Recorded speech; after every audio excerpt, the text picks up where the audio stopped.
Krishna, welcome everyone for the program. So just we want to just double check whether you are all able to see me and then hear everything.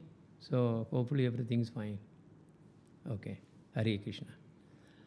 Om Ajnanatimmirandasya Jnananjana Salakaya Sakshurunmilitam Yena Tasmai Sri Gurave Namaha. Vandeham Sri Guruvaram Sri Rupanugapravaram Brajarasarasikam cha Narayanam tam prapannam Sri Guru Charanam Vande Ramana Prestaya Bhutale Rupanuga Bhaktidam cha Kripamurti Narayanam Seva Kunje Brajeram Ye Govardhanav Girau Sada Radha Kunde Rasanande Tadat Seva Pradayakam Gurum Narayanakiyam Tam Vande Vinoda Preshtakam Yadpada Smaiti Matrena Damodara Prasidati Narayanam Prabhum Vande Karuna Gana Vigraham Ragamarga Bhaktim Tattva Tarayati Tripuvanam Gaurahari Param Presta Nityananda Apinnaka Sri Gaurama Bhaktim Sri Gauranarayana Bhakta Bandhava Priya Sevakam Narayanam Gurum Vande Saranyam Bhakta Bandhavam Gauramano Vishtam Purna Radha Dasyam Pradayakam Rupanuga Charya Varyam Rupamanjari Prestakam Padita Bhavana Bandhava Yugacharya Narayanam Namo Vishnupadaya Krishna Prastaya Bhutale Srimade Bhakti Vedanta Swamin Iti Namine Om Ajnanatimmirandasya Jnananjana Salakaya Sakshurunmilitam Yena Tasmai. Yojanas in diameter rests on one of his hoods like a mustard seed. Actually, one of his hoods. That means, because he has so many thousands of hoods, and that universe is actually resting on one of them only. So that was actually verse number 119. So now 120, it is saying that Ananda Shesha is a devotee incarnation of Godhead.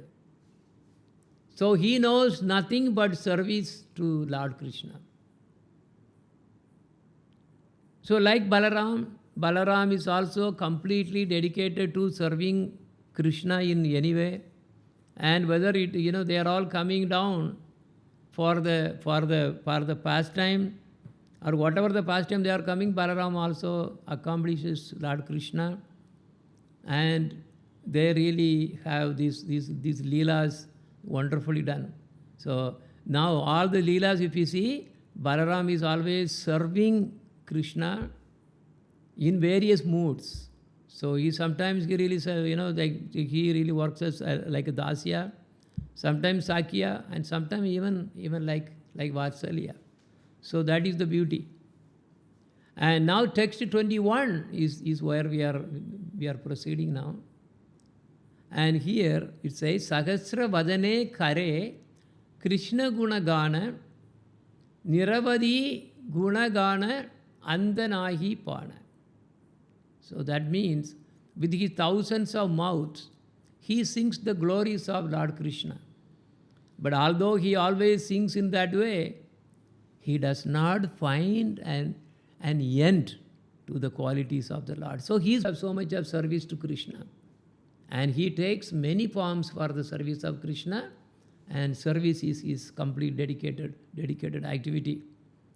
So that person whom Lord Ananda is Kala, or part of a plenary part, is Lord Nityananda. So what he is saying is, everything actually coming from Lord Nityananda Prabhu, because this particular section is actually supposed to be glorifying Lord Nityananda Prabhu.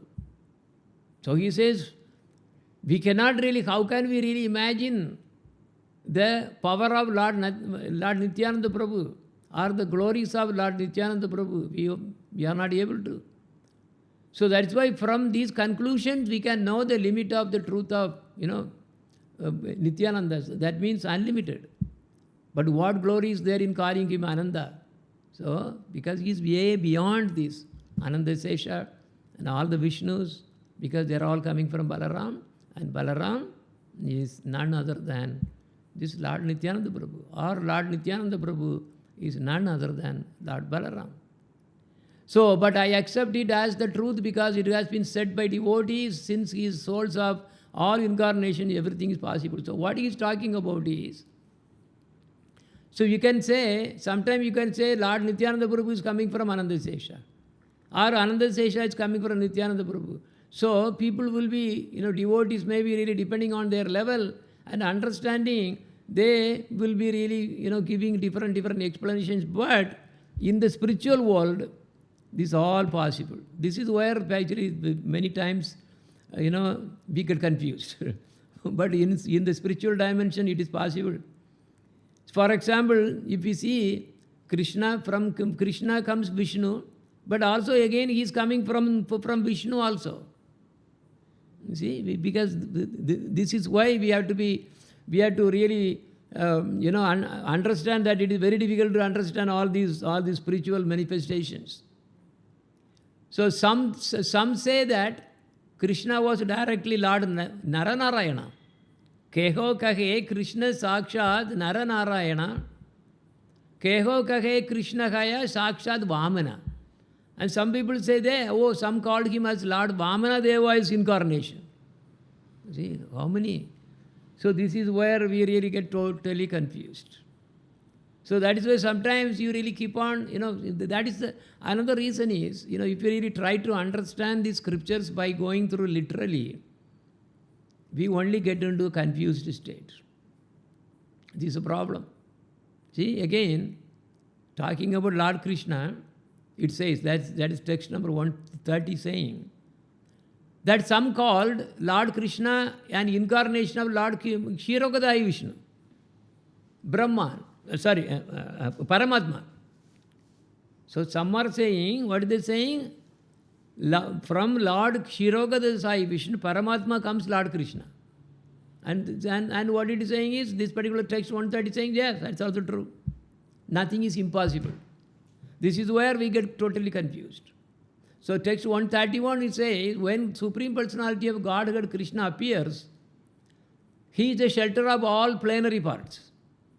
Thus, at that time, all his plenary portion join in him. So, this is another thing. Because Lord Krishna is the Swayam Bhagavan. So, yehi rupe jane, seyi taha kahe, sakala sambhave Krishne, kichu mitya nahe. So, in whatever form one knows the Lord, one speaks of him in that way. So, this is the thing. So, from what angle, from what qualification, or what level that we are actually talking about the different manifestation of the Lord, that's what they will be talking about. So if you see that, okay, I am now concentrating on Kshirogadai Vishnu or concentrating on Garbhodaya Vishnu, but everything is finally coming to this Brahmanda. So that means he must be coming from some Vishnu, because all the Brahmandas are really held by Vishnus. They are the maintainers. So he is coming. So then, like in the Vishnu Purana, in that level, we see that he is a avatar of Lord Vishnu. That is also possible, he says. But the truth is not like that. Truth is higher truth we have to go. So in whatever form one knows the Lord, whatever the form one knows the Lord, what does it mean? That means depending on the qualification, depending on the understanding of any devotee or a person. So he is relating everything in relation to that particular focus. So if he is really all completely, talking about, Paramatma, Kshirogadai Vishnu, so he is coming from there. And now we are talking about the Vishnu, the maintainer, who is the Garbhodaya Vishnu, that is also possible. So that means in this there is no falsity, since everything is possible in Krishna. This is a blanket statement. But how will we understand? This is why sometimes when you really read all our acharyas' explanations, then it really we can really get somewhere deeper. Anyway, now we are coming here to text 133, which is saying, Lord Chaitanya Mahaprabhu has exhibited to everyone all the pastimes of all the various incarnations. Actually, there was one in the Chaitanya Caritamrta, if you read, there was one, so many hours he was actually, showing to everyone. 21 hours or something, there is a number, I forgot. So many hours that he was really displaying different incarnations of Lord Krishna. So many. For someone he say, who is a Rama Bhakta, they really come and then, get the blessing. He's looking like Lord Ram now. And another one who is actually coming, and then, for him, oh, this is Vamanade. This is Vamanade. So whoever, depending on whatever the sender or their concentration is, that is what he was showing. It was a big event actually, 21 hours or something. It was continuously happening. So that is why the spiritual world is way beyond our understanding. It's very difficult to understand. Unless one really gets elevated to higher position and then they get into this samadhi level, like many of our acharyas used to go, then Bhaktivinoda Thakur is also saying, you go into samadhi that way, like that, you really go intensely deep, then you will understand. For example, this Kala. How will you understand that in the spiritual dimension there is no Kala? So here we have Kala. And even in this material world, the way, where these different planes are, you have different planes. You have, this is our material world. Inside, we have so many planes, right? 14 levels arranged in 7 planes. So that is why last class, we were actually covering that for example, in the Pitraloka, there one day is actually here 1 month. And then if you really go a little higher, that is Swargaloka, because Bhur, Bhuva, Suva. So Suvarloka, because Pitraloka is in the Bhuvarloka. So then, if you go to the Swarloka, that is Swargaloka, there one day is 6 months here. Like that. You really keep on going high and high and high. What will happen is eventually all the Janaloka, the Tapaloka and so on, if you really keep on going, then it will be more and more, and one day there will be probably maybe thousands of years. And then again you really go higher, it will be probably 100,000 of years. So depending on how they really keep on going high and high, ultimately then it comes to the Satyaloka, where Lord Brahma is residing. So there in one day, the Chatur Yugas, 4 Yugas, will be really the Chatur Yugas will be going 1,000 times. Each Chatur Yuga is 4.32 million years. One Chatur Yuga, one cycle. But 1,000 means 4.32. This is a day, one day. Similarly, a night is also there, that is the Pralaya. So here, so what Bhaktivinoda Thakur was actually saying was, how will you understand this Kala? Beyond our understanding, how will how our mind will try to grasp? It's impossible unless you really go to the spiritual level. That is Samadhi level. So, but anyway, so this is how all the incarnations, because no idea, no clear way where they are coming from. Some places we are actually reading that, they are all coming from Adishesha. Then some places we are actually seeing that he is coming from Shirokadai Vishnu. And some places we are also saying just now, Vamanade, like see, Vamanade. And another place we are actually seeing this way and that way, but from Vishnu, Garbhodaya Vishnu, how will you understand? Yeah. So now, Even how will you understand the difference between Lord Nityananda Prabhu and Lord Balaram? Even though they are one and the same, they have different way they were actually behaving. Because Lord Nityananda Prabhu was like a, there is a name for that. Because, so Avadut. So he was called Avadut. He was behaving like that. But Lord Balaram is also, he was more like a Gopa. So, close Saka for Krishna most of the time. Then also he is like a parent sometimes. And sometimes he is actually a servant. All those things is going on. So how will you differentiate? So we say Lord Nityananda Prabhu, same thing as Balaram. But depending on their role and how they really exceed certain pastimes, so there will be some difference. But primarily, in a spiritual vision, they are same. Same thing about the Lord Chaitanya Mahaprabhu. So in this text it's saying, Lord Nityananda has unlimited incarnations. Why? All the incarnations coming from Balaram. And Balaram, because Balaram is the place where all the Vishnus are there. Right?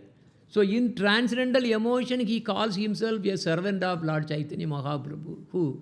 Lord Nityananda Prabhu. Now, actually, this particular chapter is mostly to glorify Lord Nityananda Prabhu, in fact. So now, after describing all the incarnations and everything, now we are coming back to track. This is a long, very, very long chapter, actually. We are already in 135. It is going to go somewhere around 200 or something. It's keep on going. Anyway, now continuing, sometimes Chaitanya, who we are talking about, the Lord Nityananda Prabhu, he serves Lord Chaitanya as his guru. Because, like the elder brother, kind of. And sometimes as his friend. And sometimes as his servant. So not everybody has this kind of role. This Nityananda Prabhu or Lord Balaram is having these three kinds of roles. His guru, advisor, and sometimes then friend, and also his servant. So just as Lord Balaram played roles with Lord Krishna, in these three different moods in Braja. So here the guru means more we are talking about the Vatsalya Bhava. Because, if you see the Lord Balaram, he always wanted to protect. So he was more of Vatsalya and also giving advice and things like that. And what exactly Lord Balaram and Nityananda Prabhu usually do? Playing like a bull, Lord Balaram fights with Krishna head to head. And sometimes Lord Krishna massages the feet of Lord Balaram. And he considers himself a servant and knows Krishna to be his master. Who? Balaram or Nityananda Prabhu. Thus he regards himself as a fragment of his plenary portion. Acting just like ordinary boys, they played like roaring bulls as they fought with each other. And they imitated the calls of various animals. Sometimes when Lord Krishna's elder brother, Lord Balarama, felt tired after playing and lay his head on the top of a cowherd boy, Lord Krishna himself served him by massaging the feet of Lord Balaram. So now it goes on, because here basically the power of the Yoga Maya is what we have to really understand. With the power of Yoga Maya, so many different varieties of pastimes are happening which is beyond our understanding. Because if we see that, we are getting only bewildered, totally bewildered. What is going on? Who is coming from whom? So it's a total confusion. But it is all completely, everything arranged by Yoga Maya. That is why, so even though Lord Krishna is actually controller of this, all the Mahamaya and also Yoga Maya, but he surrenders to Yoga Maya, so in order to participate and then perform the Leelas. Okay, so that is why in that particular text it's saying, yes, it is all whatever the Yoga Maya is doing is all bewildering actually. Okay. So now continuing, Lord Krishna alone is the supreme controller. Now again, Yekale Ishvara Krishna Arasaba Bhrutya Yare Yaiche Nachaya Se taiche kare nritya. That means Lord Krishna is the supreme controller and all others are his servants. They dance as he makes them to dance. So basically, he is the supreme controller under whom everything is there now. So this is another view in a global way. This is the fact. So Lord Krishna is supreme controller. It's saying. That's why we also see in the Brahma Samhita, Ishvara Paramakrishna Sachidananda Vigraha, Anadir Adir Govinda Sarva Karana Karanam. And similarly, another one, the next text is saying, 143 saying that similarly, thus, Yeyi Mata Caitanya Koshani Ekala Ishvara. Chaitanya Mahaprabhu is also the only controller because he is Krishna. But again, when we really see him, one way he is Krishna, but by mood he is Radharani.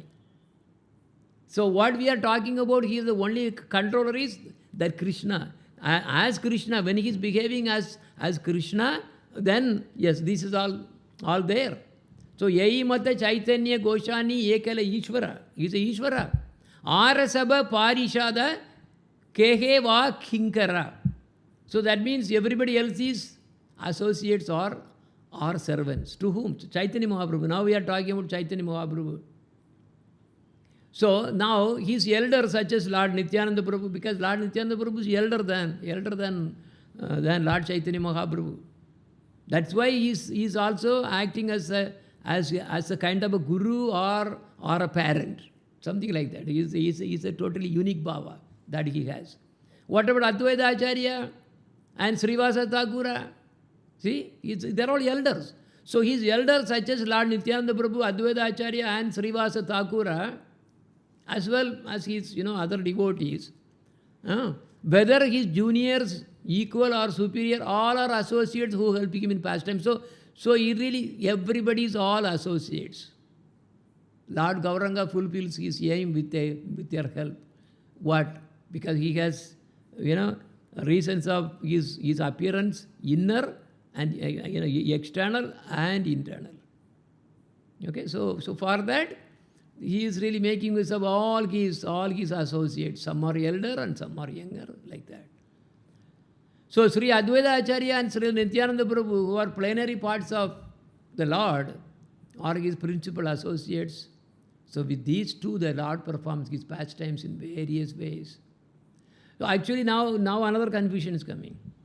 Advaita Acharya Goshani Sakshat Ishvara. Another confusion. So far we saw Krishna is a Ishvara. So now after that we saw, Chaitanya Mahaprabhu is Ishvara. Now it is coming Lord Advaita Acharya Goshani Sakshat Ishvara. So that means Ishvara could be different too. So what level these all the texts are going on? They are talking about Ishvara, not Parama Ishvara. So this Lord Advaita Acharya is actually Ishvara. That's true, Supreme Personality of Godhead, but it's Ishvara. I mean, when it comes to Krishna, that is Parama Ishvara. So that means we have, you have demigods, then after that you have Ishvara, then Maheshwara and Parameshwara. There are so many levels. This is where, we may get really, really confused. Okay? So what it is saying is, Lord Advaita Acharya is directly Supreme Personality of Godhead. Who is that? Who is Mahavishnu and Sadashiva. Now the biggest problem to understand is, we cannot differentiate Mahavishnu and Sadashiva. It's not possible. Because both are Vishnu Tattva. And that is why sometimes, we may say, oh, this is Mahavishnu's job or that is Sadashiva's job or something. We may be able to really see some differences. That is their way, the way they really act. But personality-wise, they are same. You cannot differentiate. So that's why when we say who is Advaita Acharya, he is none other than Mahavishnu and as well as Sadashiva. And some places they say, oh, he's actually, he's a manifestation of Mahavishnu. Sometimes they say, oh, he is actually a manifestation of Sadashiva. Both are correct. So this is why it is really going really above our head sometimes. Right? Now, also, now he's talking about the Advaita Acharya. He has delivered the entire world by making Lord Krishna to descend. So Advaita Acharya. So in a nutshell, even though we are glorifying He is the Supreme, and who is the Supreme, what is the nutshell? Nutshell is Krishna is the Swayam. But everybody else, because they all actually came as Amsas, they are also equally powerful. But they really do different activities depending on what they are supposed to do. That is their roles. That is why we are getting confused there. Okay, so here is saying Lord Nityananda, the Swarupa, formally appeared as Lakshmana and served Lord Ramachandra as his younger brother. It just goes on. So it's touching everywhere. The activities of Lord Rama were full of suffering, but Lakshmana, of his own accord, tolerated that suffering. As a younger brother, he could not stop Lord Rama from his resolution, and so he remained silent, although unhappy in his mind. So because he was wondering how can, in the next time when he really manifest, I want to become a elder brother for him. Because during the Rama Leela, he really came as his younger brother, so he had to really withhold, so he could not really say anything other than what Lord Ram was telling, but he felt sad. I am not able to, if I am in the position of my elder brother, then I would have really told, you do this way. That's what they are talking about. And when Lord Krishna appeared, Balaram became his elder brother then, to serve him to his heart's content and make him enjoy all sorts of happiness. So they really changed. Basically idea is what? Lord Balaram or Lord Nityananda Prabhu same. What is their ultimate goal? Is to really serve Krishna, the Swayam Bhagavan. But in that they really take different roles, positions. One time with Lord Rama, he is coming as subordinate, and the other place Balaram and also Nityananda Prabhu, he is really taking the elder brother role as they wish. This is their Leela. We cannot really ask anything. So now Lord Sri Rama and Lakshmana, they are plenary portions of Lord Krishna and Lord Balarama.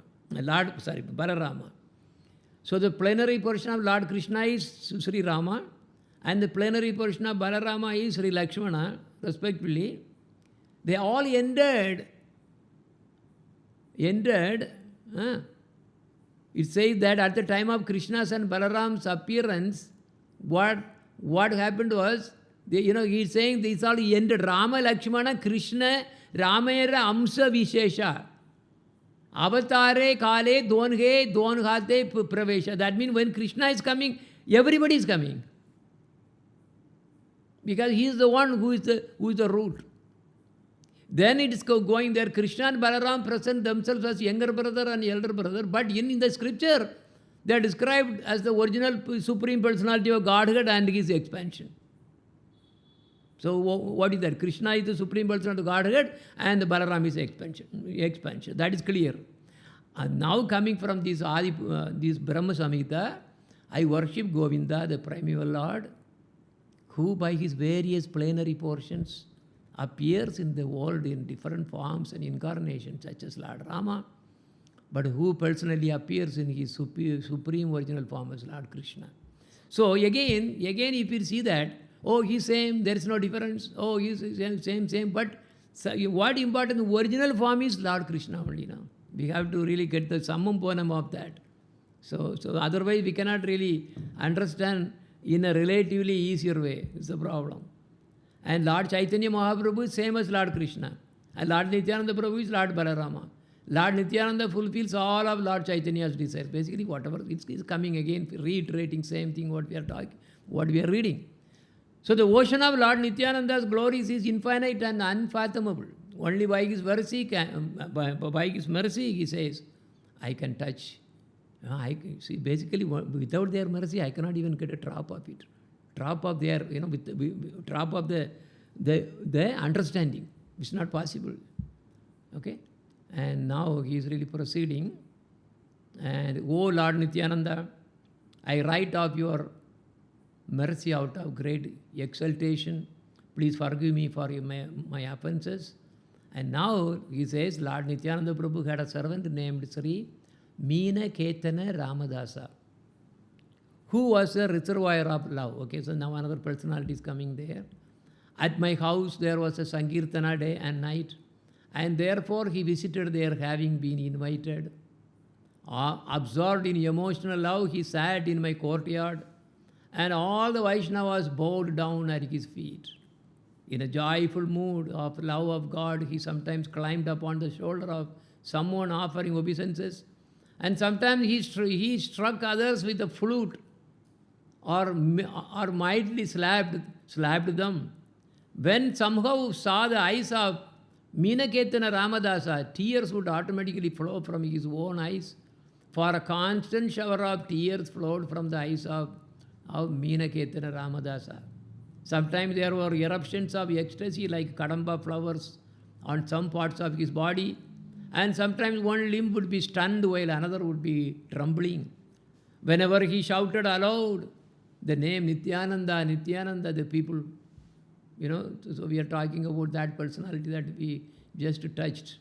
His name was Meena Caitanya Ramadasa. He's describing that for some reason. So whenever he shouted aloud the name of Nityananda, the people around him were filled with great wonder and astonishment. One respectable Brahmana named Sri Gunarnava Mishra was serving the deity. When Meena Caitanya was seated in the yard, this Brahmana did not offer him respect. Seeing this, Sri Ramadasa became angry and spoke. Here I find the second Romaharshana Sutta, who did not stand to show honor when he saw Lord Balaram. You know the story. When Lord Balaram was really going, because he did not want to participate in the Mahabharata war, he was traveling. So when he was really coming along into the forest, there he really met this Romaharshana Sutta. So because he is the father of the Sutta Goswami. So he was the chief that time. But then because of his pride, when Lord Balaram came, who is Lord Balaram? He is the Adi Guru. He did not even get up to give respect. So Lord Balaram really got upset. This is not the way a Vaishnava should really behave. This is very bad. That means he has to be punished. So that was when he really pulled a blade of grass and then he threw at him, and that totally killed him on the spot. But anyway, so here I find the second Romaharshana Sutta, who did not stand to show honor when he saw Lord Balaram. So here his Ramadasa became angry and spoke. Why? Because when Meena Caitanya was seated in the yard, this Brahmana did not offer him respect. That is why, this angrily he spoke. Anyway, so he said, then after that, then after saying this, he danced and sang to his heart's content. Some Leela is going on. Anyway, it's not really a big thing for us anyway. But the Brahmana did not become angry, for he has then serving Lord Krishna. Anyway, some incidents coming. Because some other thing we can probably skip where so much of information is there. Okay, I will skip something again. He is really talking about more on that. And, okay. That night, okay, so he is saying, yes, I have described some of the Leelas and then the power of the servants of Lord Nityananda Prabhu. Now I shall describe another characteristic of his mercy. That night, Lord Nityananda Prabhu appeared to me in a dream because of my good quality in chastising my brother. In the village of Samadpura, which is near Naihati, Lord Nityananda Prabhu appeared to me in a dream. I fell at his feet offering my obeisances, and then placed his lotus feet upon my head. Arise, get up, he told me again and again. Upon rising, I was greatly astonished to see his beauty. He had a glossy blackish complexion, and his tall, strong, heroic stature made him seem like Cupid himself. He had beautifully formed hands, arms and legs, and eyes like lotus flowers. He wore a silk cloth with a silk turban on his head. He wore golden earrings on his ears and golden armlets and bangles. He wore tinkling anklets on his feet and a garland of flowers around his neck. His body was anointed with sandalwood pulp, and he was nicely decorated with tilaka. His movements surpassed those of a maddened elephant. His face was more beautiful than millions upon millions of moons, and his teeth were like pomegranate seeds because of his chewing bitter leaves. His body moved to and fro, right and left, for he was absorbed in ecstasy. He chanted Krishna, Krishna in a deep voice. His red stick moving in his hand, he seemed like a maddened lion. All around the four sides of his feet were bumblebees. His devotees dressed like cowherd boys surrounded him, his feet like so many bees, and also chanted Krishna, Krishna, absorbed in ecstatic love. Some of them played horns and flutes, and others danced and sang. Some of them offered bitter nuts, and others waved chamara fans about him. Thus, what are we talking about? This is Nityananda Prabhu we are talking about. Thus, I saw such opulence in Lord Nityananda Swarupa. His wonderful form, qualities, and pastimes are all transcendental. I was overwhelmed with transcendental ecstasy, not knowing anything else. Then Lord Nityananda smiled and spoke to me as follows. Oh, my dear Krishnadasa. So, this Caitanya Caritamrta is written by whom? Krishnadasa Kaviraja. So, Lord Nitya, he is basically the beginning of the Caitanya Caritamrta, where he is describing about all this mercy that is coming from Lord Nityananda Prabhu. So, but before that, he was talking about all the incarnations here and there. That was what most of the section that we have gone through was all confined to that. So, now what he is glorifying here is, oh, Nityananda Prabhu came in my dream, and then, then he told this. Oh, my dear Krishnadasa, do not be afraid. Go to Vrindavana, for there you will attain all things. After saying this, he directed me towards Vrindavan by waving his hand. Then he disappeared with his associates. I fainted and fell to the ground. My dream broke.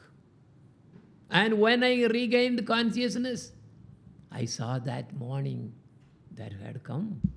I thought about what I had seen and heard and concluded that the Lord had ordered me to proceed to Vrindavan at once. That very second I started for Vrindavan. And by His mercy I reached there in a great happiness. All glory to Lord Nityananda Balarama, by whose mercy I have attained shelter in the transcendental abode of Vrindavana. So here, getting shelter of this Vrindavan is not easy. And it will be easy when we really get the mercy of Lord Nityananda Prabhu. Nityananda Prabhu can really do so many wonders. If you see, this is throughout the case. In many, many cases, it is Nityananda Prabhu who really comes and then showers the mercy, and everything happens nicely. So all glory to the merciful Lord Nityananda, by whose mercy I have attained shelter at the lotus feet of Sri Rupa and Sanatana. And by his mercy, I have attained the shelter of the great personality, Sri Raghunath Das Goswami. And by his mercy, I have found the refuge of Sri Swarupa Damodara. By the mercy of Sanatana Goswami, I have learned the final conclusions of devotional service. And by the grace of Sri Rupa Goswami, I have tasted the highest nectar of devotional service. All glories to lotus feet of Lord Nityananda, by whose mercy I have attained Sri Radha Govinda. I am more sinful than Jagai and Madai, and even lower than the worms in the stool. Anyone who hears my name loses the results of his pious activities. Anyone who utters my name becomes sinful. See, look at how humble he is. Who in this world but Nityananda could show his mercy to such an abominable person as me?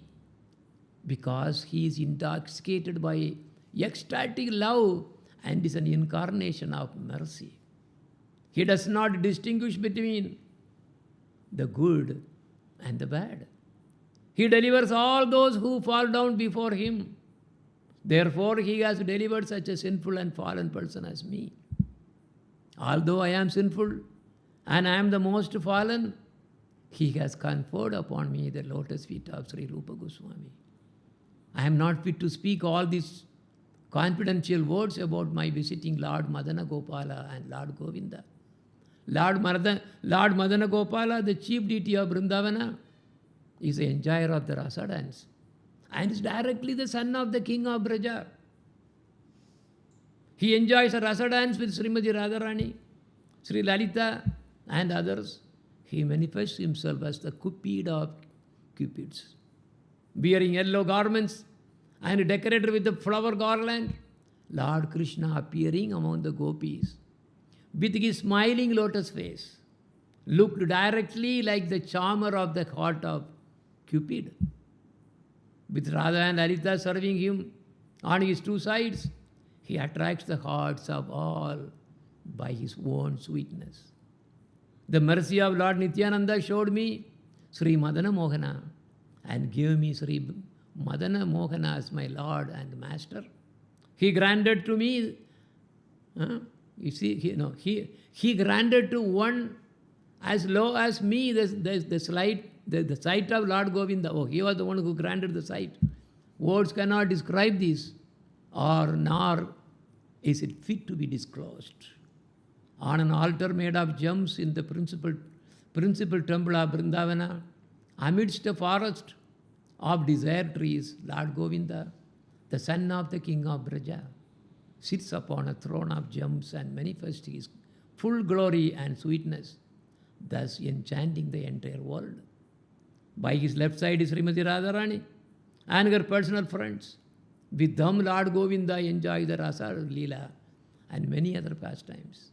Lord Brahma, sitting on his lotus seat in his own abode, Satyaloka, always meditates on him and worships him with a mantra consisting of so much of power, 18 syllables.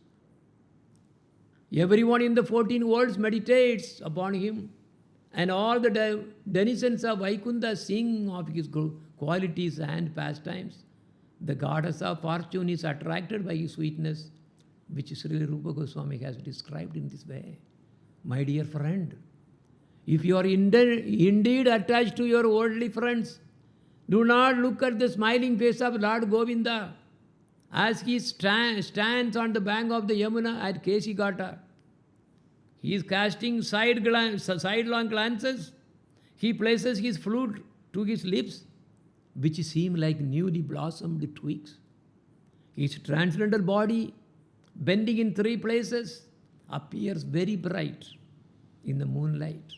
So this is basically the same kind of description that Bhaktivinoda Thakur also has expressed. Bandhu Sange, like that. So that is basically, this is the core. Without a doubt, he is directly the son of King of Braja. Only a fool considers him a statue. For that offense, he cannot be liberated. Rather, he will fall into a terrible hellish condition. What more should I say?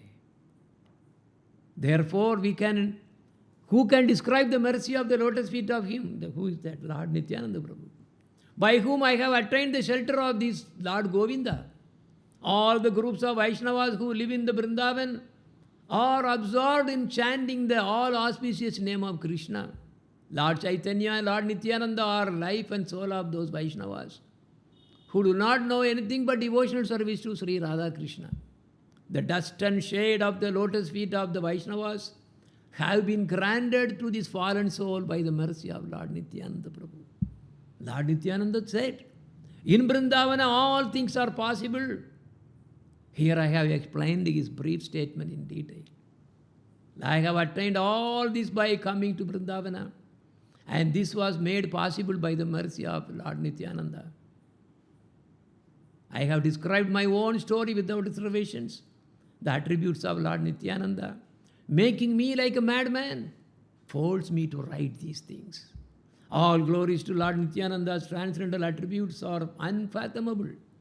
Even Lord Sesha, with thousands of mouths, cannot find their limit. Praying at the lotus feet of Sri Rupa and Sri Raghunatha, always desiring their mercy, I, Krishnadasa, narrate Sri Caitanya Caritamrta, following in their footsteps. So that completes this chapter 5, this Adi Leela, chapter 5. So finally, this is very, very long. Today we started from 120 something. Now it is 235. Because if you are going very slow in each one, then we will not be able to really make it that sooner. So today, chapter 5 is completed.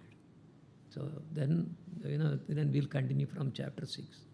Okay? There we go. Any questions? So today, basically, we are concentrating on the Adisesha, his qualities, his position, and also along with that, all the Vishnu forms, all the expansions of Krishna, they are also equal. Right? This is what we have to understand. Even though everything coming from Bhagavan, Swayam Bhagavan Krishna, it's basically, it's all equal. Only because of some roles, they are actually showing us different behaviors. Otherwise, everything is all coming from Krishna only. Okay, so that was Lord Adi Shesha. We really covered there, and especially this chapter is to glorify Lord Nityananda Prabhu because of his mercy only, this Krishnadasa Kaviraja has really, he was able to really write the Chaitanya Charitamrta, and we will be getting into now the more in-depth in the rest of, the remaining big story is yet to come. Okay, any question? Any question? You have any question? Okay. Okay. Hare Krishna, Guruji. Hare Krishna, Ma. Tell me. Yes, very good. Happy New Year. Oh, all right. Yeah, wish you all a happy, devotionally filled New Year. That is the word that we have to use, because, many they may say, what is happy actually? They don't know what is happy. That's why they use, oh yeah, you have to have a lot of wealth and health and everything like that, but that's all flickering. What is really happy is devotion. Devotion to Radha Krishna Yugala. Very good, Ma. Thank you so much, and wish you all the very happy, devotionally filled New Year. There you go. Okay. Thank you, Guruji. Okay, Ma. Yeah. I have a question. Yes. About, so how all of them have the same soul? All the Narayana, Balarama. They are, yeah. Okay, now look at here. Yeah. Okay, so your question is, we are seeing many manifestations. We have Balaram, we have Lord Narayana, we have this and we have that, all this, right? But are they having this thing? No, this is where we have to see his expansions. There is a name for that, Swamsa. Swamsa expansions are his internal expansions. So how will you understand? So now Krishna is Swayam Bhagavan. He is completely, fully, he by himself is everything. But at the same time, because of the Swamsa expansions, he expands into different avatars and different, that's why remember, if you see that Balaram is also one of the Swamsa only. All these quadruple expansion that we are saying, they're all Swamsa only. Similarly, Lord Narayana is also Swamsa expansion. What does it mean? So your question is it same soul? So, but instead of understanding like this, because if we say, suppose in our dimension, oh, okay, my soul is same thing as somebody else's soul. What does it mean? What does it mean? That means they are separate. Actually, souls are actually separate. Even though origin is same, but souls are separate. But here, they are not separate. Why? Because it is a Swamsa expansion. So to answer your question, are they really having the same soul? Yes, that is true. This is how we have to understand. So that is His expansion is all complete. That is why we see that Lord Narayan is also same thing as Krishna. Vishnu is also same thing as Krishna. He is coming. So basically, same entity who is Lord Krishna is now dividing or it's not dividing, expanding into different ways with different qualities and different paraphernalia. So too far as we, if you really understand, yes, he is like the same soul, one soul, but actually more than that is his expansion. That's what it's saying, expansion. But again, if you see what do you mean if they really all same soul, but they are not really behaving like this. That means the same soul, is manifesting with different qualities. That's the right way to say. It's very difficult to understand. How will you understand? Because our soul is... Krishna himself is classifying his characters and give a separate swans. Separate, yeah. For the sake of us. Leelas, yeah. So it is basically he is only one from whom everybody is coming. But at the same time, so even though it's his own Swamsa expansion, the expansions are really behaving differently. See, that's what, remember, what is the thing called Vilasa? No, there are two things we are talking about there before. Prakasha and Vilasa. There you go. Prakasha and Vilasa. So now this Swamsa is actually different Vilasa. That means you have different behavior. But if it is Prakash, he does Prakash also. Prakash means, for example, in Dwaraka, he really expanded in so many identical. So identical, okay, like, because, one... Rasalila also, yeah, very good point. Rasalila also, that is, so what is that? That is Prakash. Because in Rasalila, every form of him, every instance was same. There was no difference. But whereas when he really comes as avatar, what happens? That is Vilas. That is Vilas. Because every avatar is different. They do different characters, different leelas. Their behavior is different, their appearance is different. So they do different things, So now that is... So this is how we have to understand. But then the root of everything is Krishna. So we cannot really, in that way, we cannot say that, it is it is all exactly same soul. It is the same soul, but with different characteristics. That is how we have to understand for all the Swamsa expansions. Which are, Swamsa expansions can be Prakash or Vilas. But then really comes another one also. From him again another, like different two kinds of expansions again there. That is your material energy, that is the Prakriti is actually one kind of expansion. That is the inferior energy. Then you have the Tadastha, who is also, he's actually, it's actually Tadastha, but it's not him, but we really came from him again. So how will you understand? That is why we have to go in the meditation. That is why Bhaktivinoda Thakur says, you chant and chant and chant. When you really come to a stage, when your whole mind, everything gets spiritualized, then you will understand. So here, see, we are talking about three kinds of things, right? One is, Swamsa, his internal expansions, and then another one is the Tadastha expansions, and the other one is such a material energy, that is Prakriti, that's also him only, his energy. So can we say like Tadastha is his attribute and... energy. No, energy. This is the thing. There are two aspects we are talking about. One is himself. That is what we are talking about. The Swamsa expansion is really his own. He is really coming in these two, Prakash and then Vilas. That is Swamsa.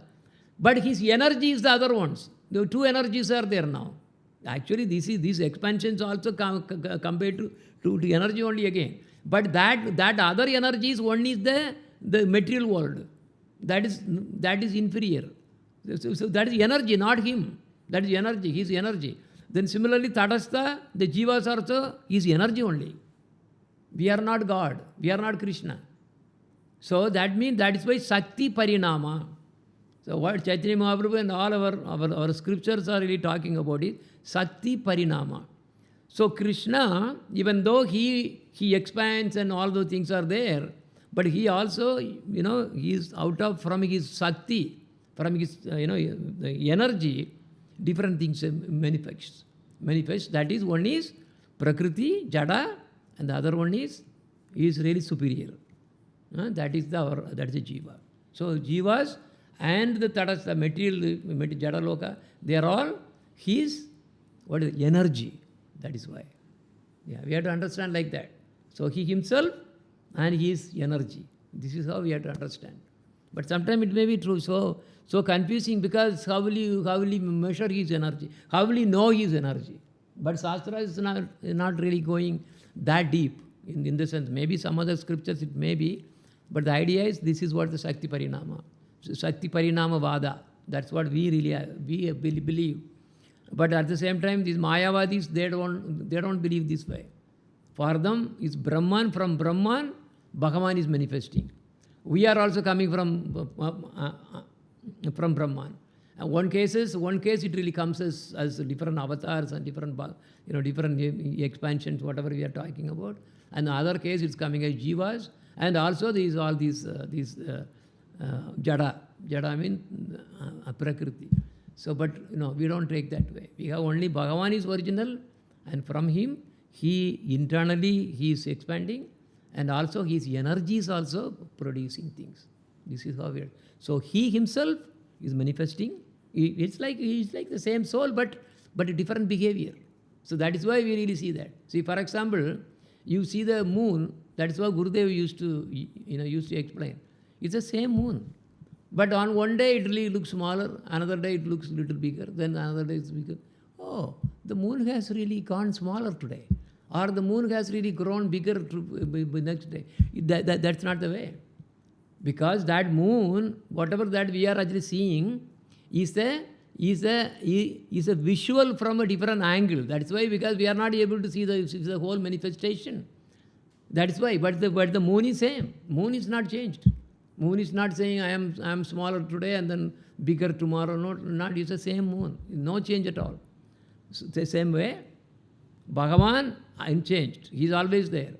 But his expansions are really manifesting in such a way that maybe a little, with some amount of power or some amount of, depending on the Leela or for what purpose they are manifesting. He is manifesting.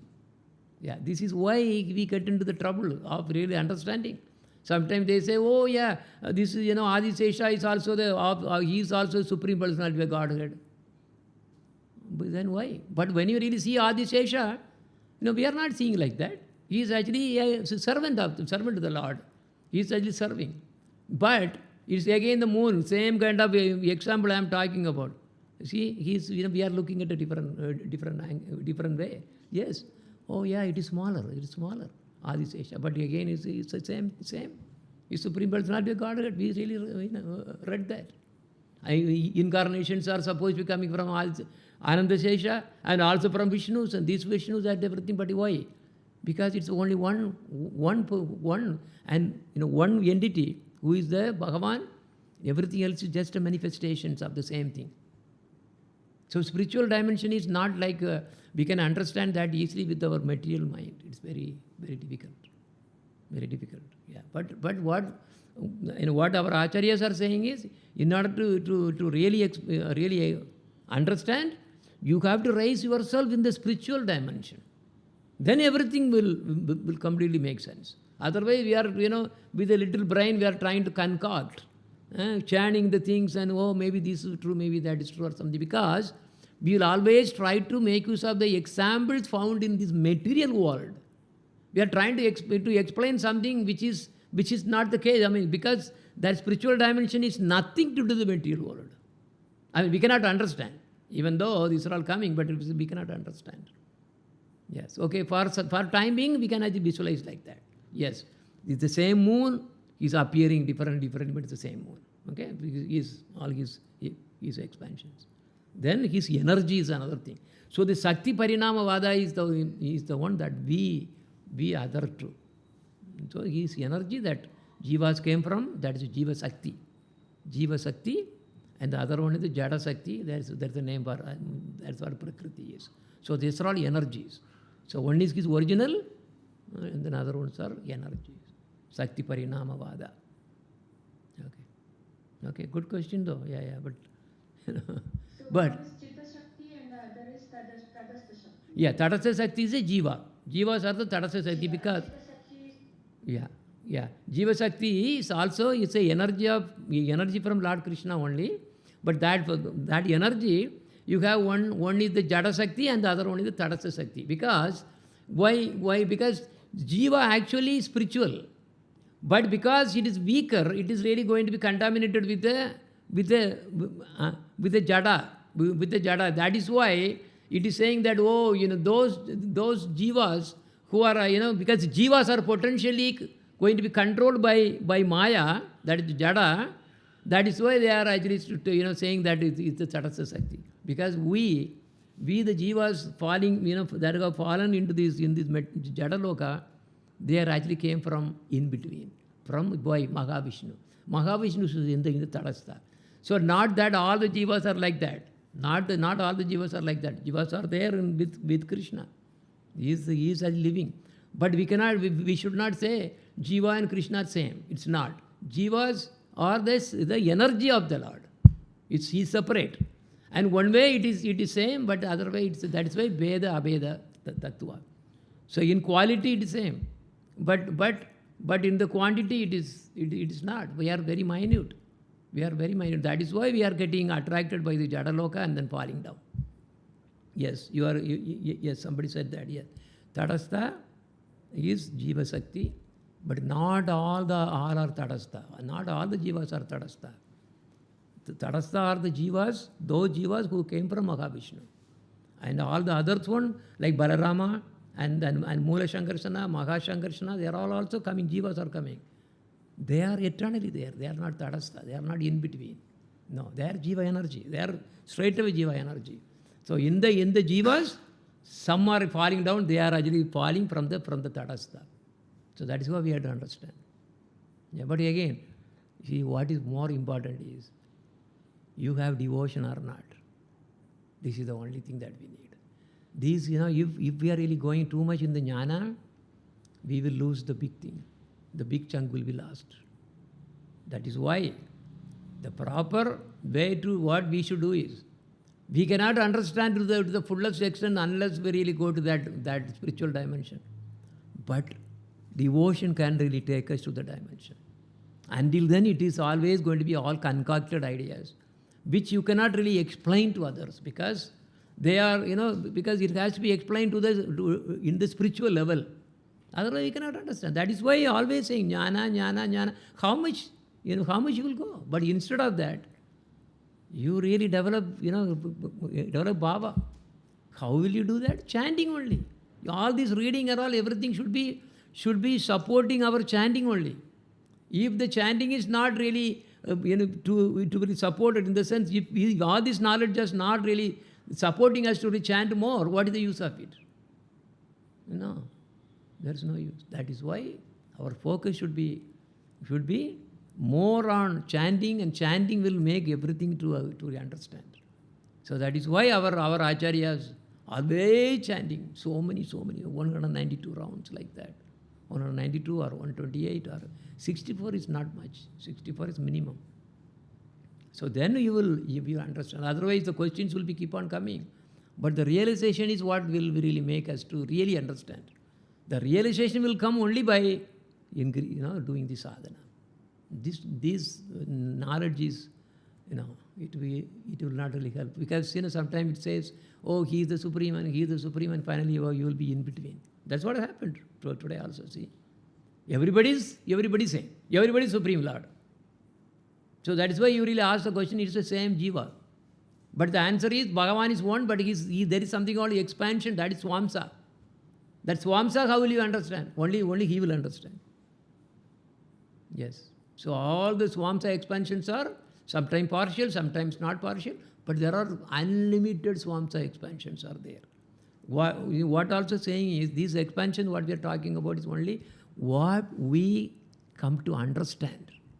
And there are so many things, attributes about Bhagavan Sri Krishna, which we cannot understand.